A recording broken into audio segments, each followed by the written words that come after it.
Sosok guru honorer dipenjara gara-gara rangkap jabatan di Probolinggo, dapat pemasukan dobel. Kasus dugaan korupsi kembali mencuat di daerah. Seorang guru honorer di Kabupaten Probolinggo harus berurusan dengan hukum setelah diduga merangkap pekerjaan dan menerima honorarium dari dua sumber anggaran negara. Guru berinisial MHH tersebut diketahui juga menjabat sebagai pendamping lokal desa, PLD. Rangkap jabatan inilah yang kemudian menjadi pintu masuk penyelidikan aparat penegak hukum. Kejaksaan Negeri Kabupaten Probolinggo resmi menahan MHH atas dugaan tindak pidana korupsi terkait rangkap jabatan pada Kamis, 13 Februari 2026. Tersangka yang diketahui bernama Muhammad Hisabul Huda itu diduga menerima gaji ganda dari anggaran negara selama 5 tahun. Dalam kurun waktu tersebut, ia berperan sebagai pendamping lokal desa, PLD, sekaligus guru tidak tetap, GTT. Penetapan dan penahanan tersangka Muhammad Hisabul Huda diumumkan kepada publik pada Kamis, 12 Februari 2026. Langkah tegas tersebut diambil setelah penyidik menemukan adanya dugaan pelanggaran dalam penerimaan honorarium dari dua sumber anggaran berbeda. Kasus ini pun menjadi sorotan karena menyangkut dana negara serta integritas aparatur yang bekerja di sektor pendidikan dan pemberdayaan desa. Proses hukum terhadap tersangka kini terus berjalan sesuai ketentuan yang berlaku. Kepala Seksi Intelijen Kejari Kabupaten Probolinggo, Taufik Eka Purwanto, mengungkapkan praktik lancung ini telah berlangsung sejak tahun 2019. Kasus ini bermula saat MHH menjabat sebagai PLD di Desa Brabe, Kecamatan Maron.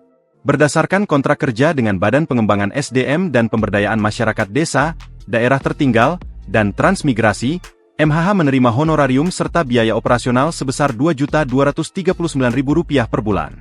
Namun, di saat bersamaan, MHH juga tercatat sebagai guru tidak tetap, GTT, di SDN Brabe 1, Kecamatan Maron.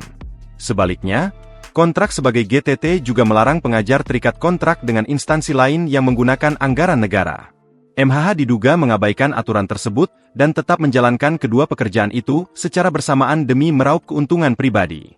Berdasarkan hasil audit dari Tim Auditor Pengawasan Kejaksaan Tinggi Jawa Timur, perbuatan tersangka selama periode 2019 hingga 2022 dan 2025 telah mengakibatkan kerugian keuangan negara sebesar Rp118.860.321. Rangkap jabatan ini tidak hanya melanggar kontrak, tetapi juga berpotensi mengganggu kinerja utama sebagai pendamping desa karena pembagian waktu yang tidak sesuai aturan, tegas Taufik. Atas perbuatannya, MHH dijerat dengan pasal 603 Undang-Undang Nomor 1 Tahun 2023 tentang Kitab Undang-Undang Hukum Pidana, KUHP, dan pasal 604 Undang-Undang Nomor 1 Tahun 2023 tentang KUHP. Saat ini, tersangka telah dijebloskan ke rumah tahanan, Rutan, kelas 2B Keraksaan untuk menjalani masa penahanan selama 20 hari ke depan guna kepentingan penyidikan lebih lanjut.